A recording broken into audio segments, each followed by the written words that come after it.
Tell me, Agent York, you fly all over the country, right? So, what's the strangest thing you've ever eaten? Good question.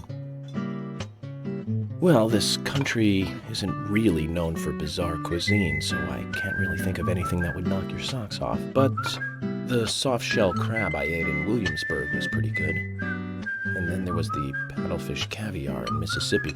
Both of those were quite amusing. Wow, just the names sound delicious.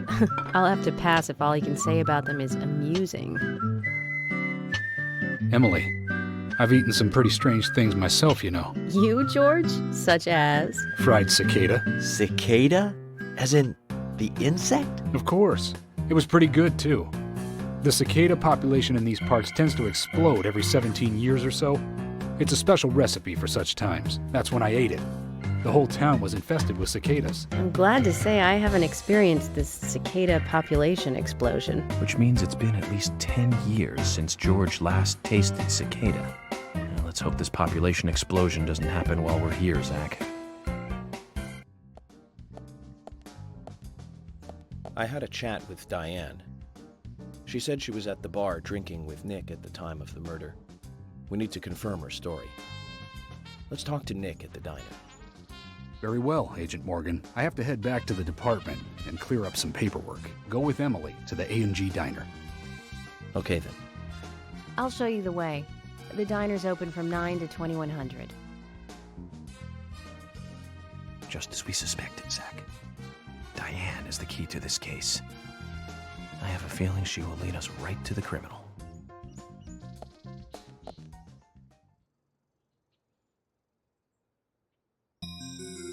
That's Kaysen. Looks like the show has just begun, and it has an all-star cast.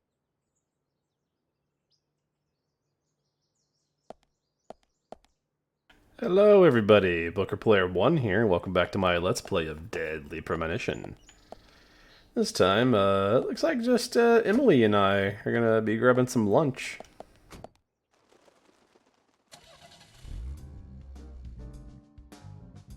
Emily, do you know a man named Forrest Kaysen? Kaysen?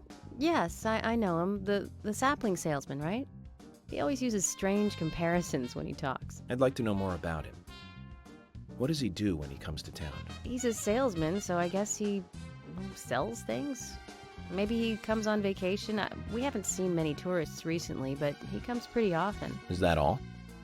Well, now that you mention it, he seems quite friendly with the Ingrams, with Isaac and Isaiah. Maybe you should ask them about Kaysen. Okay, I will.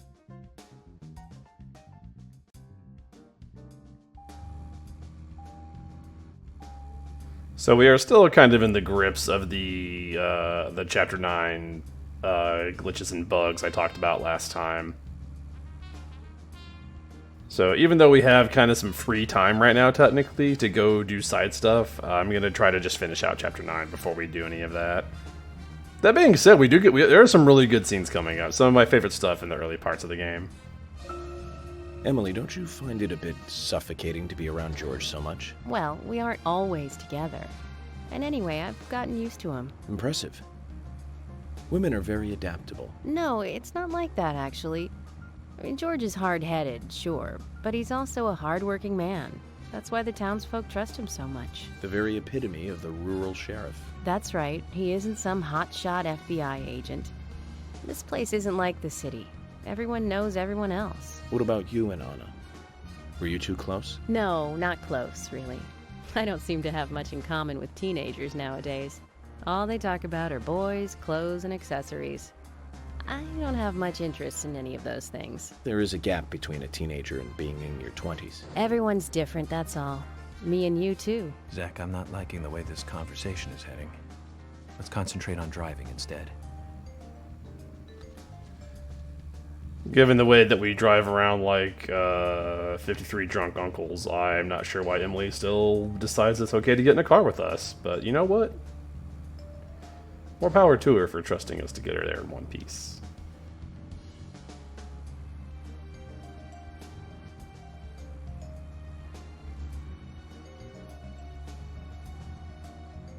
Funnily enough, in my initial attempts to record this episode, The car I was using ran out of gas before we could make it to the diner. I have been very diligent to make sure that does not happen again.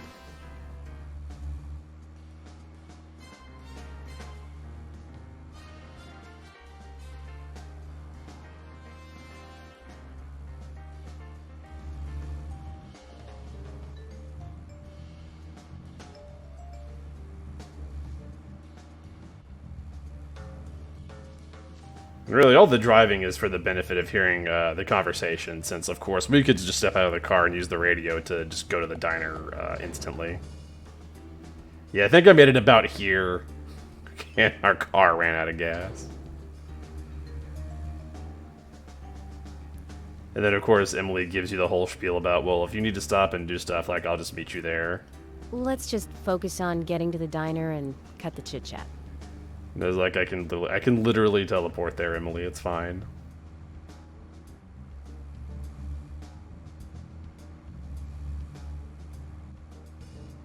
You do get some slight variations on the cutscenes, of course, if you decide to go alone or go with Emily.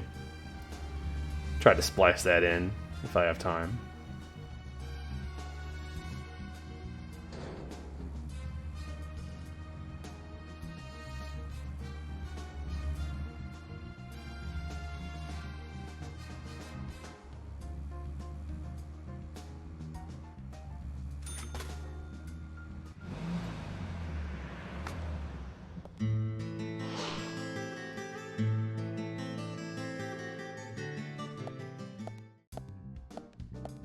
The A&G Diner.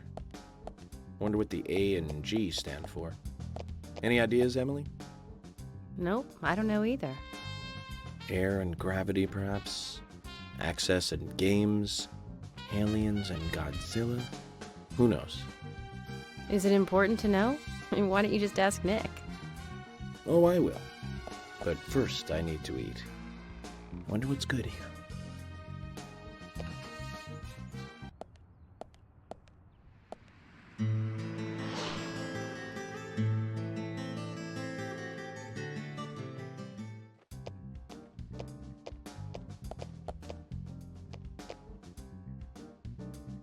Emily, were you waiting outside for me? Should I have gone inside and started the 20 questions? Well, that would have been fine with me. Shall we get something to eat then? Someone should teach you how to be more considerate. And now you want something to eat? I thought we were going to question Nick.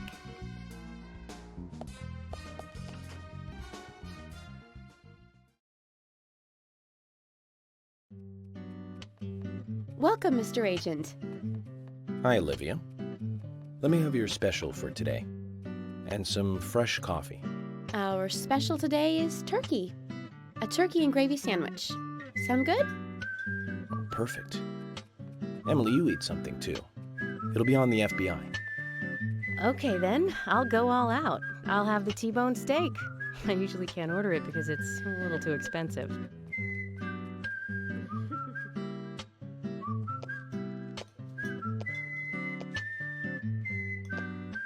Mrs. Olivia Cormack, I am here for Mr. Stewart's lunch. If it is ready, I'd thank you a bunch.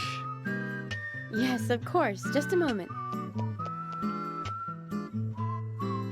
Here you go. The usual. 1 turkey, strawberry jam, and cereal sandwich. Sounds like the sinner's sandwich. Self-inflicted punishment to atone for past sins. He's setting an example. Mr. Francis York Morgan, you should try this wonderful lunch. It's more than a delicious, tasty crunch. So says Mr. Stewart. No, that's fine. I've just ordered my own lunch.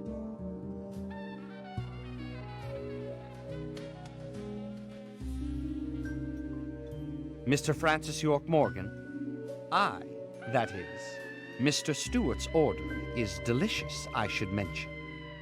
And Mr. Nick Cormack is a genius for creating this perfection. So says Mr. Stewart. Still, I have a hunch I might not like it. You you sure that sandwich is that good?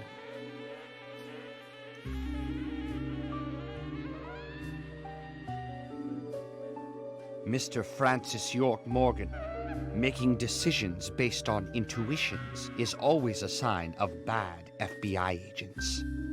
So says Mr. Stewart. Harry, you're right. I'll give it a try.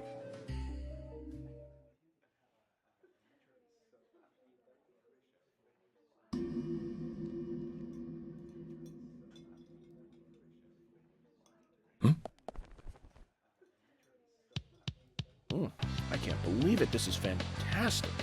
It's really good. Olivia, I'm sorry, but can I change my order? I'll have what Harry is having.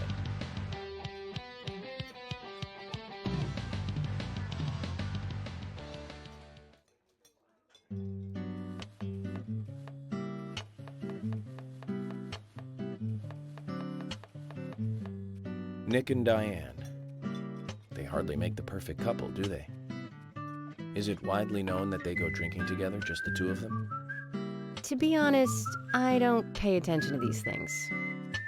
Not into local gossip? Well, when I moved here, I was still in high school, and I kept wearing the same wild clothes from my school in Seattle.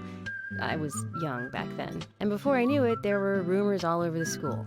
She'll screw anyone. That's what they said. Totally unfounded, of course. Anyway, after that, I just sort of chose not to really trust gossip.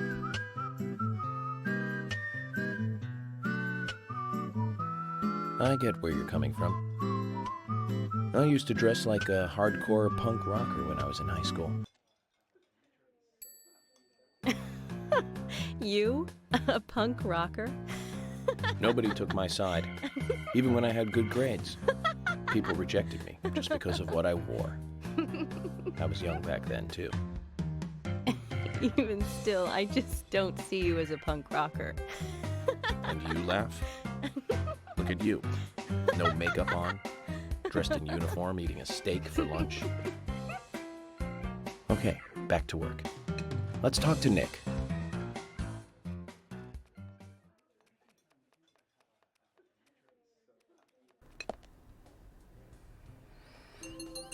So there's a lot to unpack there with everything we just saw. So first of all, York guessing that ANG stands for Access and Games. Obviously, Access Games is like the publisher. So that's kind of like a wink, wink, nudge, nudge. I love the banter between these two, as like weird and kind of quirky and off-putting as it is. It almost kind of smacks of like something between modern day voice acting and the stilted voice acting we had like in early survival horror games. A lot of that I think is the writing and probably direction, but I like it. And finally, the Sinner's Sandwich. I may have made this sandwich IRLs the first time I played this game, just because I was like, there's no way that can be a thing. If you are interested in hearing more about or possibly seeing my attempts at a Sinner's Sandwich, please let me know. I'd be more than happy to make your sandwichy dreams come true. Let's do some talking to people.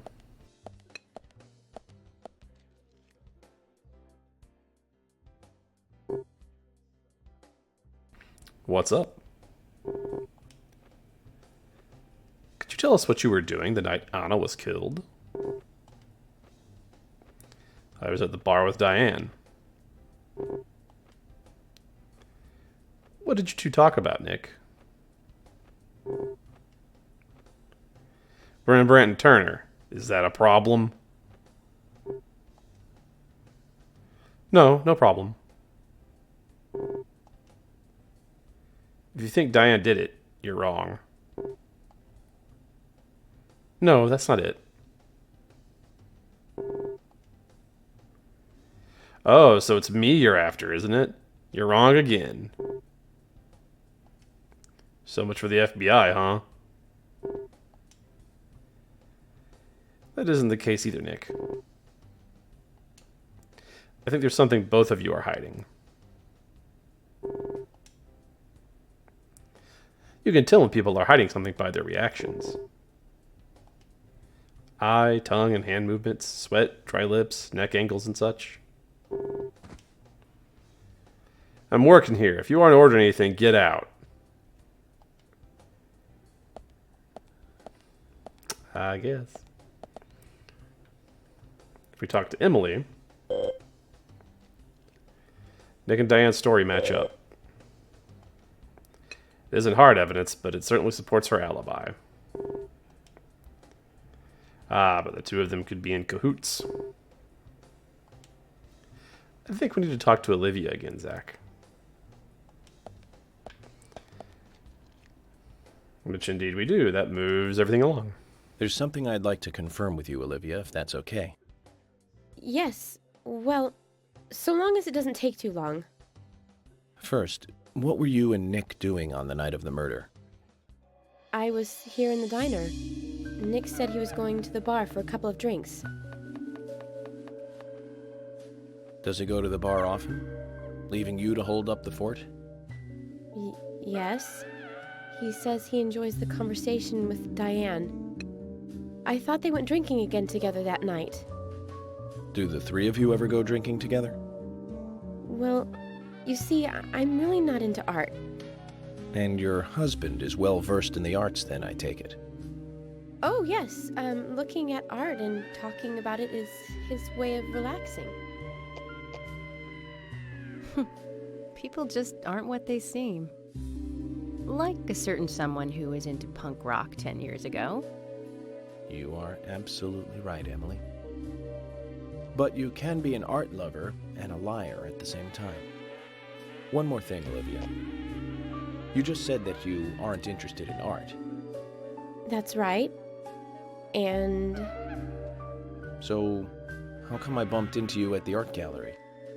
Didn't seem like Nick brought you there. You were there alone.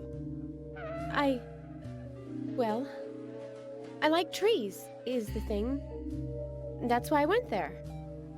Surely you'd be better off in the forest rather than an art gallery then. I think you went to the gallery not to see trees, but to see Diane, right? You don't want to answer? Or perhaps this isn't the right place to ask. Meet me in the backyard. You can get there from the parking lot. I'll wait for you there for an hour after we close up.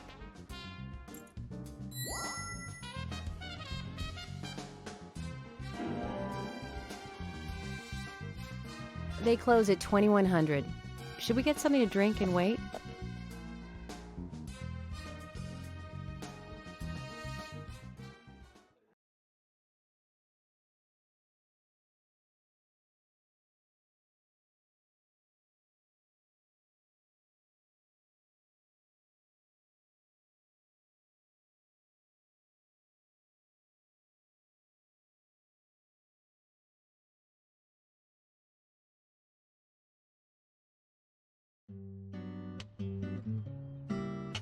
Agent York, what do we do now? I want to hear what Olivia has to say. Let's kill time until the diner closes. Okay, then I'm gonna make a trip back to the department. I'll see you in the backyard later. Okay, sounds good. See you later then. Zach, about Olivia. I presume she wants to tell us something about Nick and Diane. Let's hope it's not just something for the gossip columns.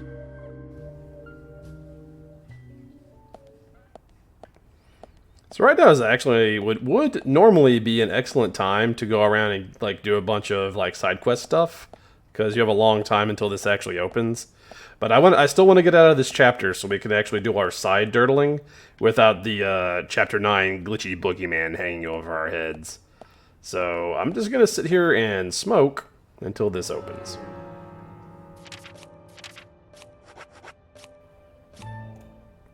Hey, future Booker Player 1 here, letting you know that in the attempt to get through that door into the next trigger point to end this chapter, my game crashed like 3 times. Very serious about this chapter being a real pain in the ass. My best advice is don't go in at exactly 9, wait until like 9:30, so that way Nick is not in the area, because I almost want to say that had something to do with it. And it's what finally worked for me, as you're about to see. I waited until Nick had left and wasn't in the area that we're going to be talking to Olivia in, and somehow that fixed it. I don't know if that's related, but that's what got it to work for me.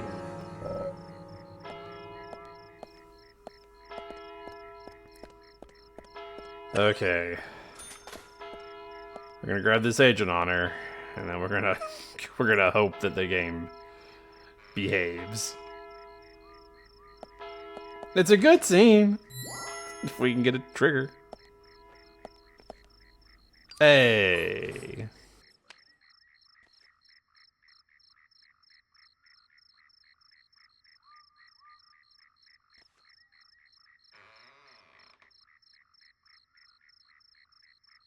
Well then, Olivia, talk to me.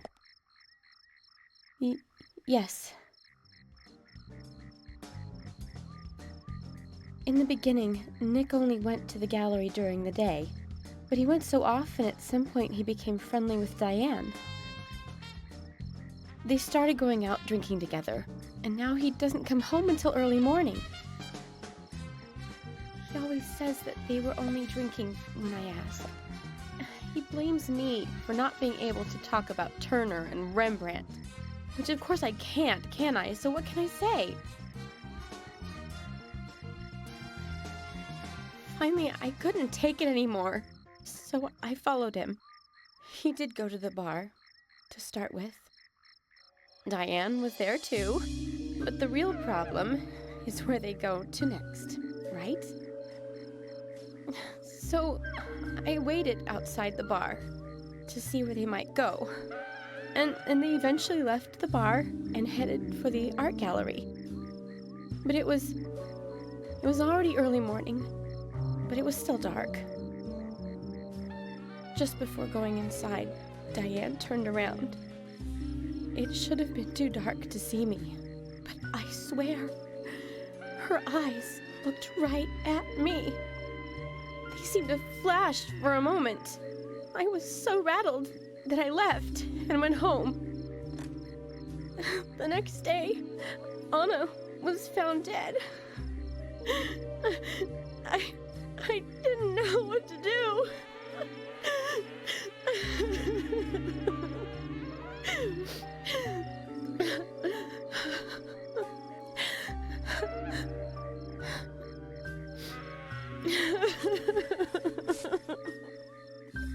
I went to the gallery to talk with Diane about it, to confront her. But once I was there, I couldn't find the courage to go through with it. Then I saw you there, and I just felt I had to go home. Nick has been seeing Diane every night recently. He just left for tonight, too. I really don't know what to do.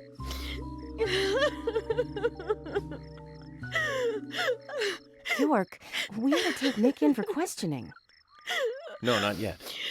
This alone isn't enough. Emily, answer me. This is Emily. Agent York is with me, too. I've just received word from Thomas at the Sheriff's Department. Something has happened at Becky's house. He was called in by Quint, but he wasn't making any sense. We have no further details. I've sent Thomas over there. Can you go back him up? Yes, sir. One other thing. It sounded like he said, Raincoat Killer. This may well be related to the murder case. Take all due precautions. No! It couldn't be! Nick! Oh, please, no! What can I do? Nick! Olivia, calm down. Emily, take care of Olivia. I'm heading over to Becky's. She lives in the big house over by the lake. Hurry! I just hope this isn't anything serious. Damn it, Zach. We may have screwed up during the investigation. Looks like we're gonna be jumping into action come next chapter. Or it might be time for some chapter replays. Spoilers. I hope you guys are enjoying these. I'm enjoying making them. Until next time, everybody stay safe.